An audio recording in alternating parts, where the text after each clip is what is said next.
Non, je ne vois rien. Il me dit,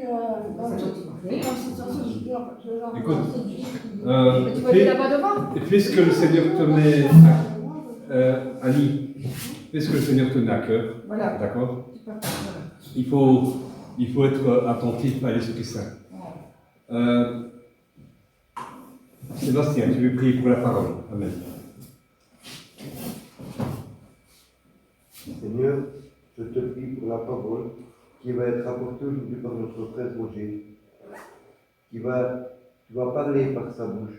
Mais nous, à notre cœur et à notre esprit, d'être attentifs à la parole, Seigneur, à t'écouter et à entendre ta voix. Merci, Seigneur. Au nom de Yeshua. Amen. Amen. Amen. Bizarrement, il y a une sœur qui m'a envoyé un audio ce matin et j'ai mis le thème dans le groupe WhatsApp ce matin et elle m'a dit justement c'est ce que le Seigneur me dit depuis le début de la semaine par deux personnes différentes maintenant, toi, aujourd'hui. Et donc peut-être bien qu'il y a un message derrière tout cela. Et déjà en premier, Yeshua m'encourage. Donc quand nous préparons l'exhortation, et Yanni aussi, quand elle prépare ces petites méditations-là, tout ça, eh bien, Yeshua nous encourage par ses paroles. Amen. Amen. Et donc, c'est très, très, très important d'ouvrir la parole de Dieu chez nous, d'avoir un moment de communion avec le Seigneur.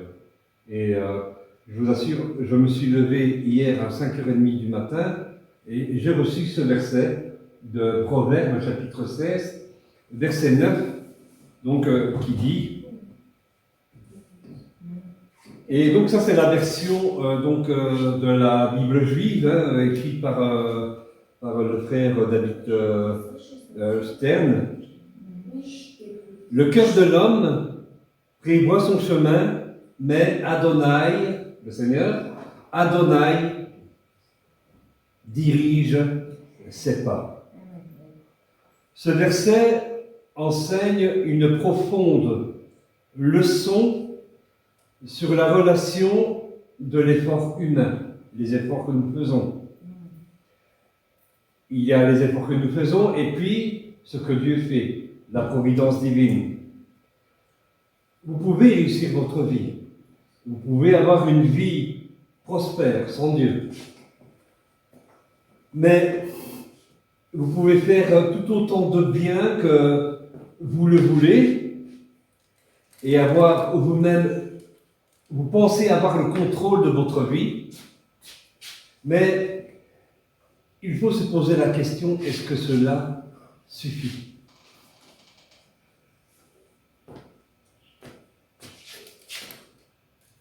C'est bon? Vous voyez comme ça, c'est Dieu? Vous êtes sûr? Oui. Moi, c'est flou, ici.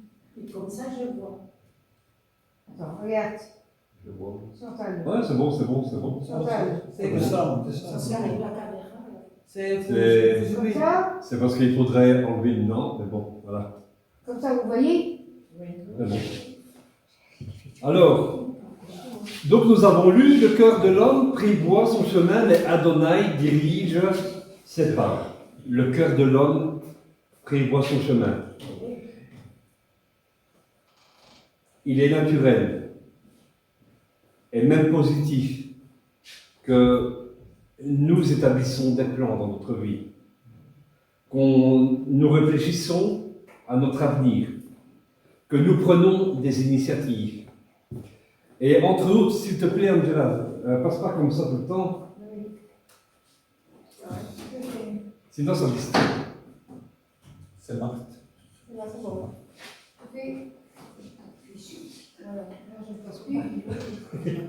Non, mais ça distrait. Puisque fichu. Voilà. Donc je disais qu'il est naturel, il est même positif que nous établissions des plans, que nous réfléchissons à notre avenir, que nous prenons des initiatives. Et voyez, j'ai eu à cœur aussi donc que les hommes, sans Dieu, ils ont fait évoluer le monde en moins de 130 ans. En moins de 130 ans. Vers des technologies jusqu'à très complexes. dans le domaine, par exemple, de l'industrie automobile. Hein. On a commencé par le vélo, et puis ça a été par le moteur à combustion à vapeur et tout ça. Ouais. Et puis l'évolution de la médecine, l'informatique, plein de projets qui ont abouti et qui sont encore en cours d'évolution. Tant de choses bien dont Dieu nous a donné la capacité de pouvoir le faire. Donc, Dieu a donné le savoir à l'homme pour son bien, pour notre bien. La médecine, c'est pour notre bien. Amen. Ouais. La voiture, finalement, tu imagines, tu devrais venir à pied, ou encore à cheval, à calèche. Ah, ce serait plus. À calèche, c'est encore mieux. La voiture, donc tu mettrais 2 heures pour arriver, À calèche. avec la voiture, tu mets 30 minutes, n'est-ce pas? Si on t'invite, frère, nous aimerions te recevoir à venir prêcher à Paris. Si je vais à cheval, je dois changer plusieurs fois de chevaux, je dois m'arrêter dans des... À calèche. Je dois m'arrêter dans des auberges et tout ça. Ouais, mais voilà. Elle, ma petite voiture, elle me dit pas. Hein. Oui. Comment faisait-il quand il n'y avait pas de voiture? On prenait le temps, mais aujourd'hui, la technologie, je parle que la Il technologie, est toujours pressé. oui, la technologie, en 130 ans, elle a évolué d'une manière fulgurante. Amen. Par exemple, hein, je vais parler de Marie Curie qui, au début du XXe siècle, qu'est-ce qu'elle a découvert, Marie Curie? La radio. La radioactivité, le radium, le polonium. Elle a ouvert la voie à l'utilisation de l'utilisation médicale des rayonnements. On a pu sauver beaucoup d'hommes pendant la guerre 14-18. On a pu sauver beaucoup d'hommes d'une mort certaine.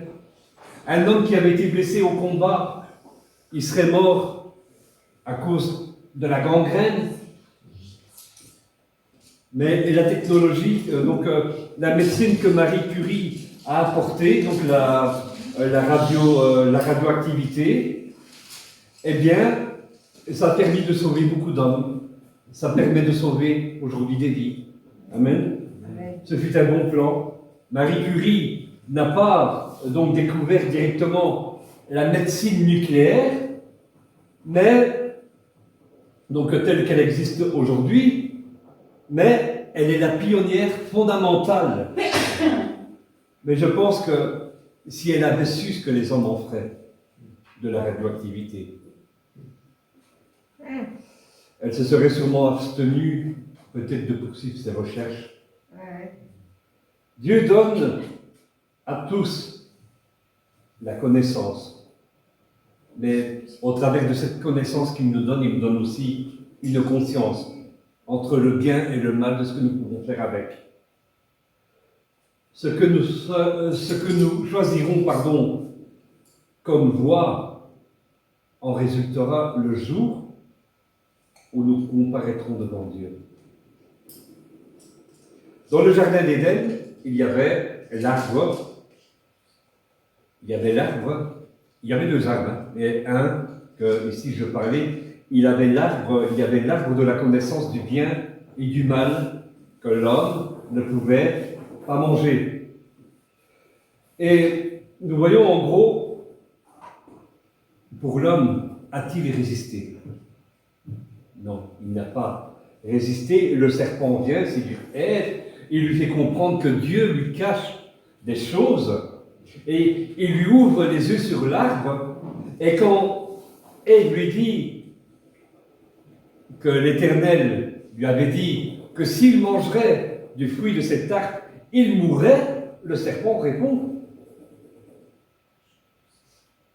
vous ne mourrez point. C'est un mensonge, hein. Vous ne mourrez pas, tu dis. Mais Dieu sait que le jour où vous mangerez, vos yeux s'ouvriront et que vous serez comme des dieux, connaissant le bien et le mal. Alors, imaginons que Ève, Adam, ils n'ont jamais vu cet aspect, ce côté-là. C'est quoi le mal? J'aimerais bien savoir. Et voilà qu'ils se laissent tenter. On dit que ce n'est pas le diable qui tente l'homme. Hein. L'homme se laisse tenter. Il prend le fruit, il le mange.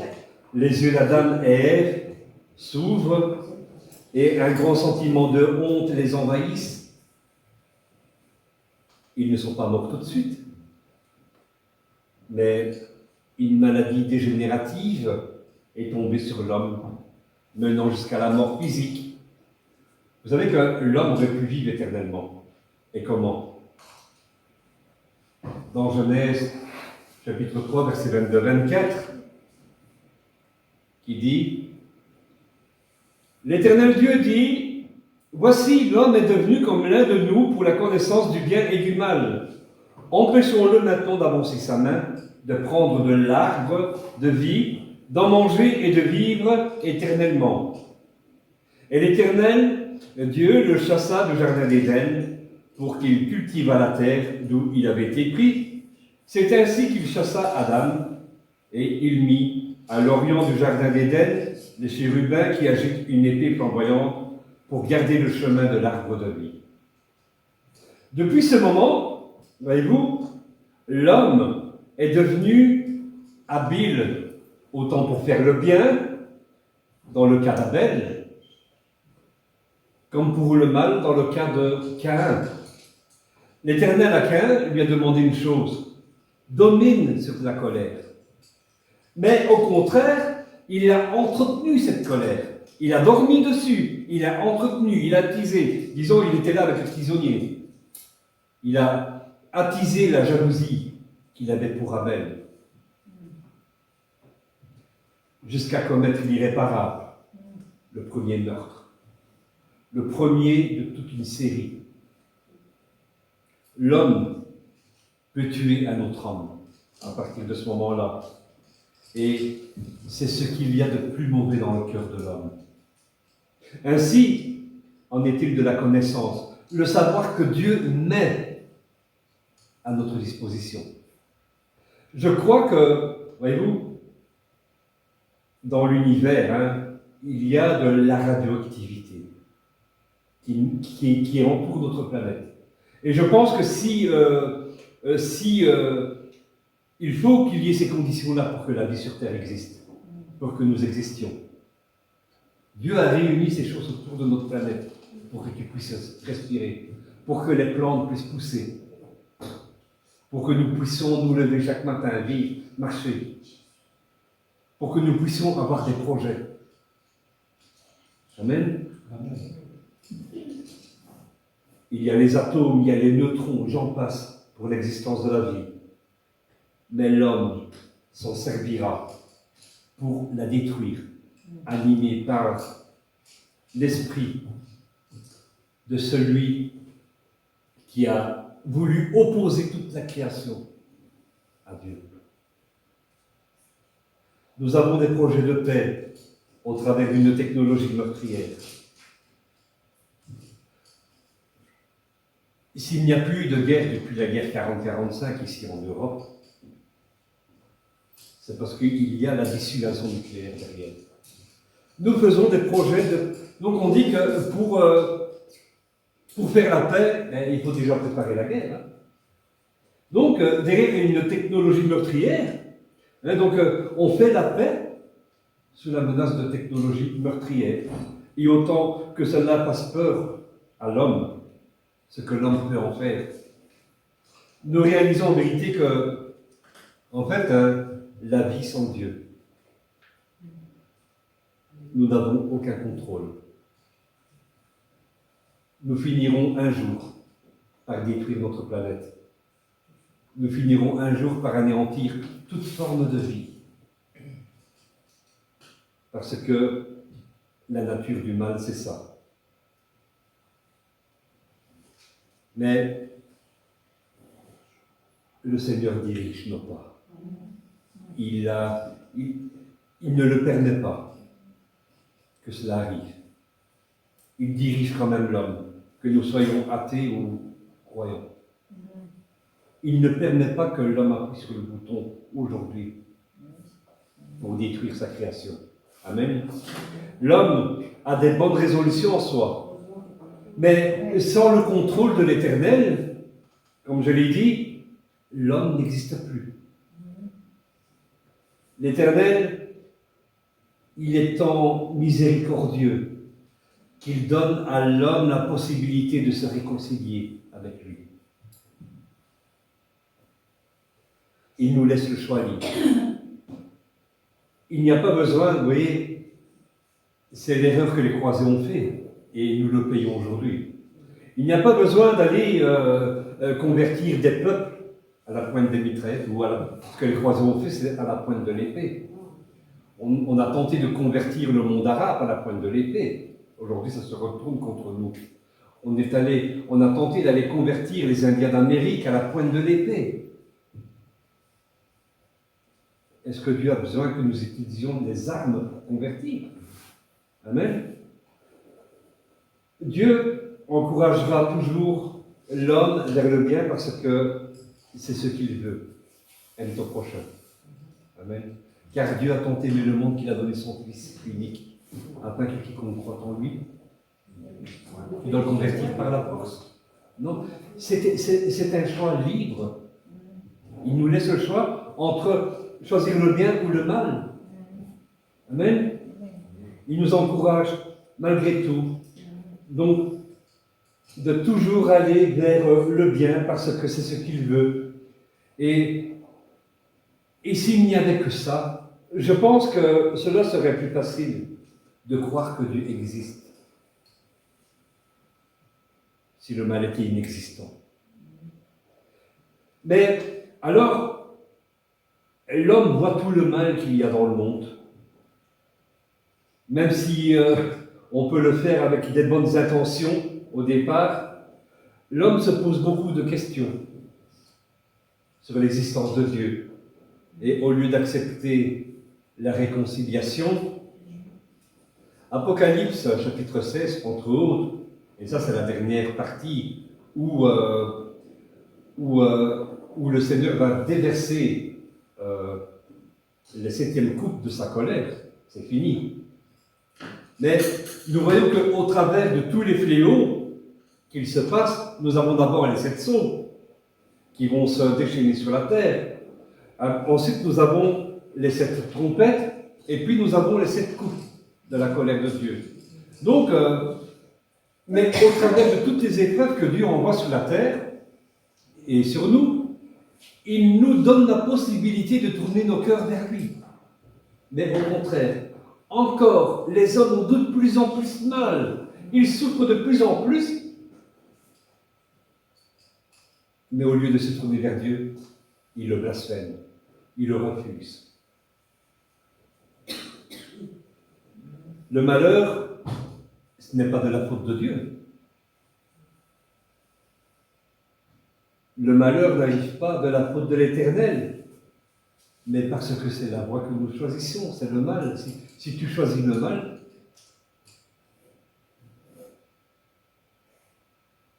dans le cas de Caïn, la jalousie l'a conduit au meurtre, mais il l'a tué avec ses mains, mais avec la langue qu'on peut tuer. Nous pouvons, de la manière que nous utilisons notre langue, nous pouvons récolter le fruit. Et parfois, il faut se poser des questions de, en fait, pourquoi ça ne va pas dans ma vie? Comment tu utilises ta langue? Le meurtre ou une guerre commence par la langue. Oui, la langue. Des jeux de mots au début, et après, on se tape des missiles, on se tape des bombardements, et puis les peuples s'affrontent. Imaginez, Vladimir Poutine est à Moscou, Macron à Paris, ils s'insultent l'un l'autre, ils s'envoient des pics, mais qui c'est qui va payer? Nous? Ah oui.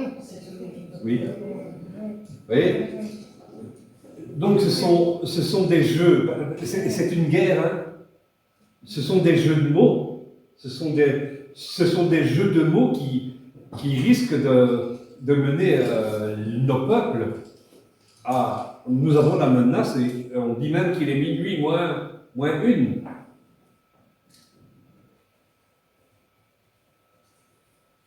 Nous lisons, par exemple, le Proverbe, chapitre 8, verset 21. Qui veut le lire, tiens? La mort et la vie sont au pouvoir de la langue. Quiconque l'aime en mangera les fruits. Amen. Et Jacques dit, Jacques, De la même chapitre bouche, 3, verset 10. Hein. de la même bouche sortent la bénédiction et la malédiction. Il ne faut pas, mes frères, qu'il en soit ainsi. Jacques, ici, parle d'une jalousie amère. Vous avez déjà goûté, même des larmes sont amères. Il parle donc des choses amères, de la salade amère. Hein. D'une jalousie amère, c'est-à-dire que quand vous êtes envahi par des choses amères dans votre vie, vous déprimez, la tristesse, vous avez de mauvais ressentiments. Cela nous dit aussi quand vous êtes rempli d'amertume. Cela peut nous conduire à des choses irréparables quand nous sommes remplis d'amertume pour quelqu'un. N'est-ce pas? Quand je suis rempli d'amertume pour mon prochain. C'est normal, hein? C'est normal de ressentir de la tristesse dans ce monde, de ressentir de l'amertume face à tout le monde, à tout le mal que connaît le monde. Est-ce que ça nous plaît de voir des enfants mourir? Non. Est-ce que ça nous plaît de voir des peuples souffrir? Non. C'est normal d'être abattu, d'être triste. Ou bien alors, c'est normal d'être amer, parfois dans des situations que nous connaissons personnellement. Et voyez-vous, ce sont des ruses du diable, tout ça, pour te décourager, pour me décourager. Et Yeshua se demande, est-ce qu'il trouvera encore la foi sur la terre quand il reviendra? Il devra intervenir. Parce que s'il ne le faisait pas, il n'y aurait plus rien à sauver. J'ai été beaucoup blessé dans la vie. Mais si je me fixe là-dessus sur les gens qui m'ont blessé, je n'ai pas envie d'énumérer tout ce qu'on nous a fait. Normalement, on devrait je sais pas, on aurait dû se tirer une balle dans la tête ou on a tellement été blessés dans la vie. Mais si je me fixe là-dessus, je vais aller droit en enfer. Façon de parler. Sans le pardon. Voyez-vous, durant les années où j'ai vécu la dépression, l'amertume qui était en moi était tellement forte dans mon cœur, dans mon être, que j'ai eu des envies de meurtre. Oui, c'est dingue, hein? Aujourd'hui, je suis là devant vous, mais j'ai eu des envies de meurtre. Et pour empêcher ces envies de meurtre, ce que j'ai fait, je me suis réfugié dans les médicaments pour être assommé, pour pas penser à tuer quelqu'un. Ouais. Mais pas envers ma femme et envers ma fille, hein, mais envers des gens qui nous ont fait du mal. J'ai eu des envies de meurtre. Parce que c'est l'amertume, cela. Mais pour guérir de cela, qu'ai-je dû faire? Le pardon. Oui. Le pardon. Amen. Le pardon, maintenant, ça ne veut pas dire, donc le terme pardon dans le grec, ça ne veut pas dire qu'il faut courir dans les bras de ton bourreau.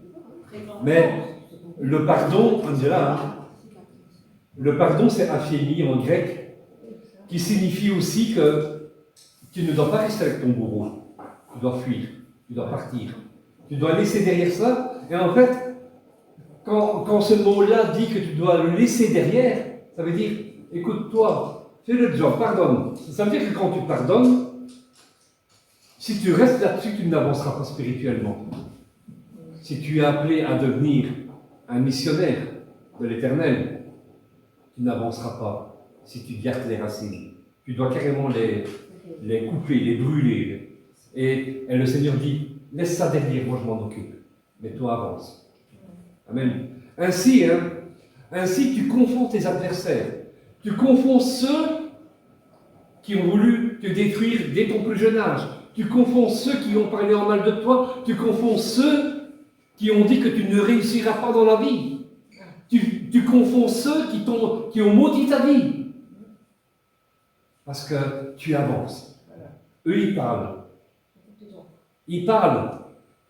Moi, je ne suis pas condamné. Eux, ils parlent. Ils comparaîtront. S'ils ne meurent pas ici, de leur vivant, nous répondrons de nos actes devant au jour du jugement. Amen. Dieu nous amène. Pourquoi tu as vécu telle et telle chose dans ta vie? Pourquoi ça a été difficile pour toi? Pourquoi c'est dur? Pourquoi tu as souffert? Hein? Oui, mon frère, ma sœur, ne reste pas sur tes souffrances. Avance.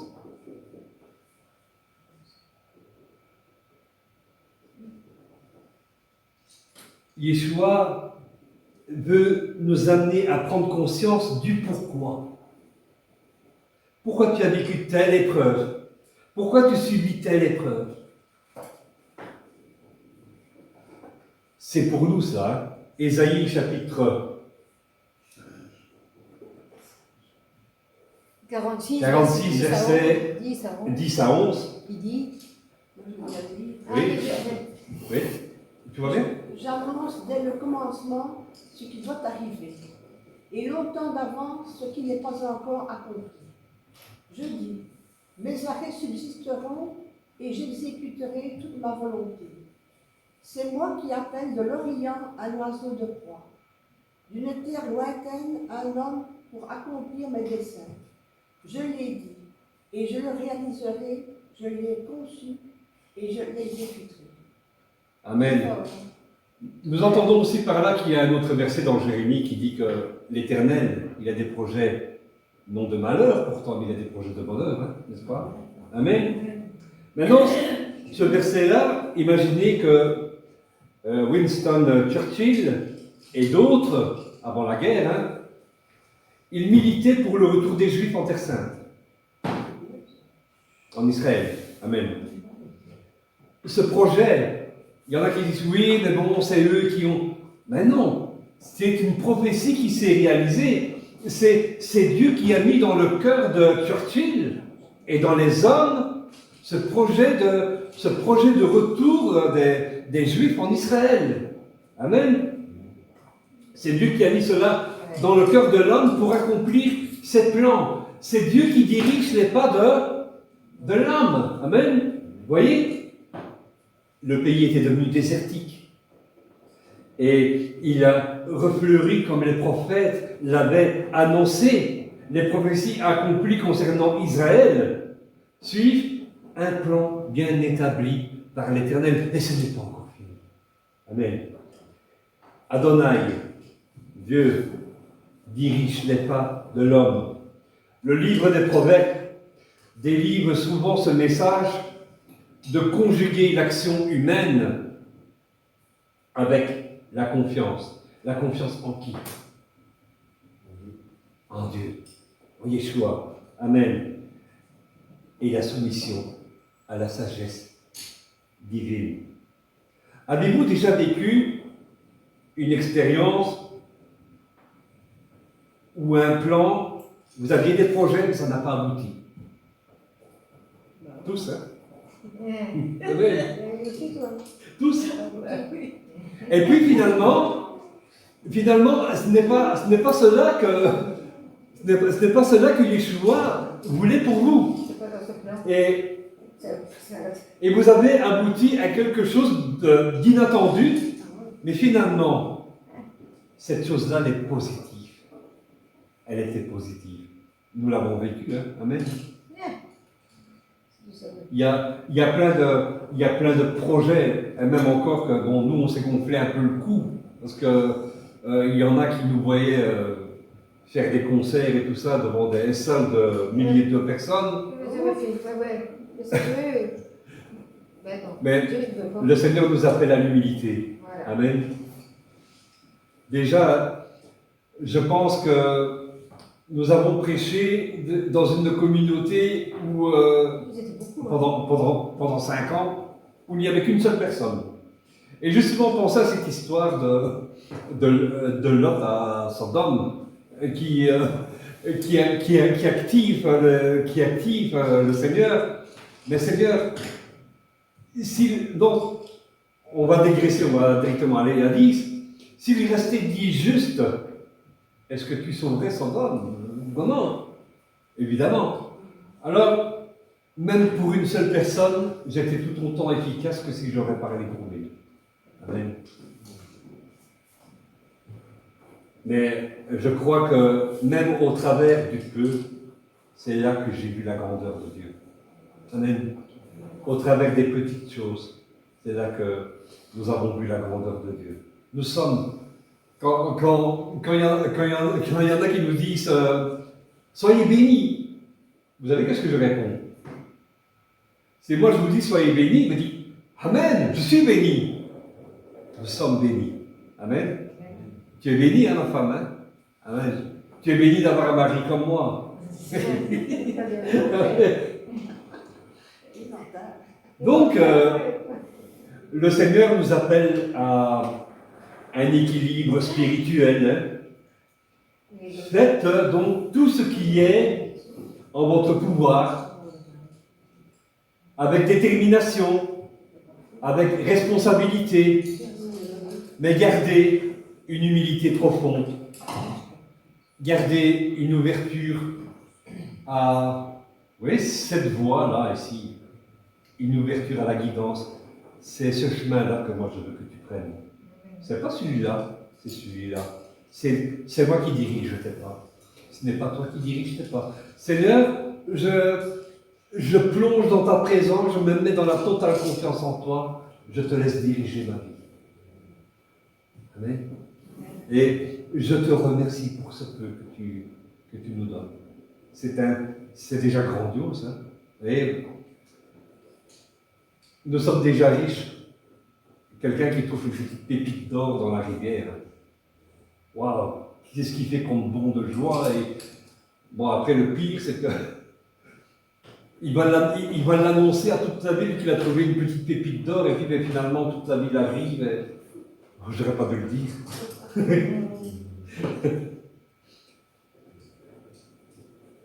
Parfois, ce que l'on considère comme un détour, parce que nous pensions, oui, notre vie elle est comme ça, tout le temps en échec.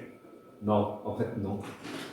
Et je crois que ça m'est revenu en plein à l'esprit, ce que le frère Lucas a prêché samedi dernier. Parfois, ce que l'on considère comme un détour ou un échec, eh bien, s'avère rétrospectivement comme c'était la meilleure voie possible pour nous. Amen. Avec le recul, même si j'ai eu dans ma vie une longue période difficile, aujourd'hui je remercie Yeshua, car ça a été bénéfique. Et c'est dans ces épreuves que j'ai appris à le connaître plus.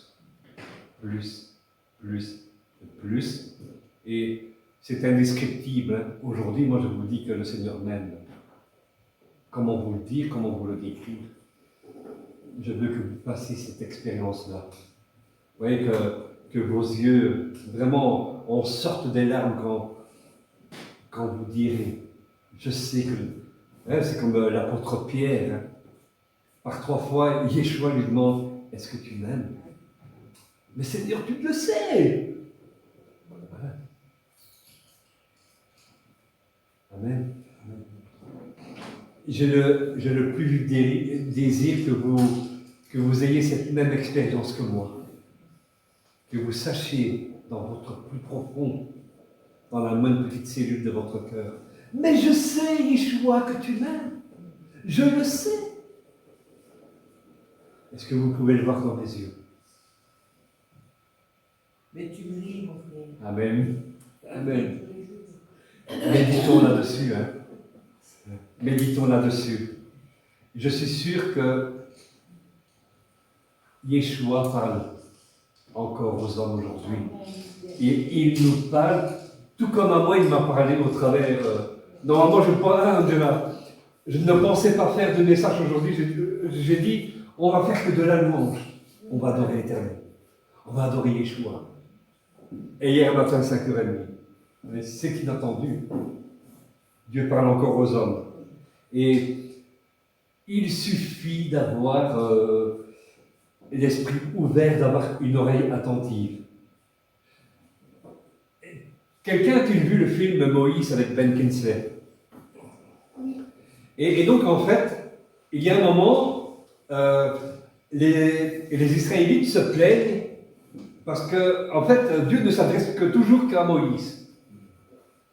N'est-ce pas? Mais nous aussi, on va entendre Dieu nous parler. Pourquoi il parle toujours à toi? Alors, il va se passer quelque chose d'énorme. Moïse, Moshe, il va prier l'Éternel, et puis il va commencer à... Donc les gens se tiennent, ils ont dû se purifier, tout ça, hein. Ils ont dû aller se laver les mains, faire des ablutions, tout ça, ils ont dû se purifier, et puis ils se sont tenus devant la montagne, et il a commencé à avoir des bruits de trompette. Et bon, c'est peut-être un bruit vraiment qui les faisait trembler, ou peut-être quelque chose. Non, il n'arrivait pas à le supporter. Alors il demanda à Moïse, Moïse, on veut que tu parles toi de la part de Dieu pour nous. Mais écoutez ce que l'Éternel a à vous dire. Et il a mis les tables de la loi dans le cœur des hommes, et ils ont commencé à réciter, notamment les 10 paroles. Amen. Vous voulez entendre Dieu vous parler? Dieu parle encore aux hommes. Amen. Donc, je nous encourage à cette relation. Amen. Amen. Je peux dire quelque chose? Vas-y, ma soeur. Oui, bah, je suppose que bon, vous savez déjà, mais j'ai dit tout à l'heure que le pays était désolé. En fait, il était devenu comme ça parce que c'était sous l'Empire ottoman et les Turcs avaient mis une taxe sur chaque arbre. Oui. Oui. Et, Oui. et donc, ils ont coupé tous les arbres et le pays est devenu désolé. Désolé. Voilà. Amen. Voilà. Amen. Et même Mark Twain, le grand écrivain Mark Twain, Ouais. il avait dit, j'ai jamais vu un pays comme ça aussi, il n'y a rien du tout, quoi. Il a refleuri comme le prophète l'a annoncé. Dans une région, on va dire, quasiment improbable. Oui. Qui pourrait faire pousser des plantes de la verdure dans le désert. C'est vraiment... Des plantes multicolores vraiment. et des palmiers. Amen. C'est plein de cailloux là-bas. Hein. Ouais. Plein de cailloux, ça protège du soleil, les cailloux. Ça protège les fleurs et les arbres, les cailloux. C'est vrai. Voilà. Oui, j'ai entendu ça. Mais il y a Tu plein as- de cailloux ici que j'ai vu moi en Israël. Des choses Des cailloux qui protègent Ah, du oui. soleil. Ah, oui. Tu as quelque chose à partager, Annie? Bah écoute, On était à deux. oui. Viens. Comment ça peut Viens ici, on te pousser? voit. C'est la question, comment ça peut pousser qui a toute la montagne. Ah, et des cailloux. C'est ce genre que Viens. Ainsi, on te verra.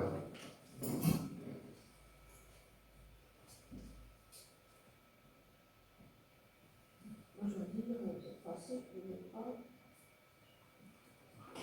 demandé au Seigneur, mais ici, bon, ça ressent un petit peu. Ah bah amen. Ah oui.